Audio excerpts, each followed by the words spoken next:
recognize and respect the government led by His Excellency President Dr. William Samuel Ruto, together with his deputy Professor Abraham Kithure Kindiki.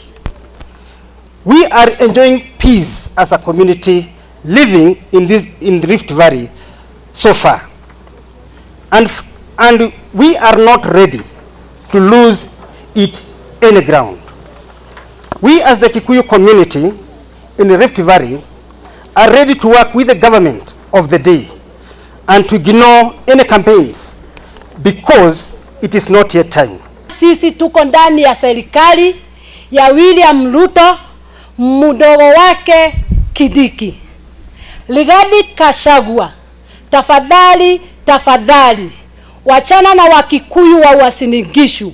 Sisi tuko na kiongozi wetu. Gachagua was impeached. Gen Z sio wajinga. Tunajua ukishakuwa impeached you take 10 years outside the government. Gachagua, you are impeached by parliament and senate. You are not impeached by the president. If they loved you, the parliamentarians would have saved you. Hivi sisi Wakikuyu tuko behind Mheshimiwa William Ruto na tuko behind Mheshimiwa Kithure Kindiki.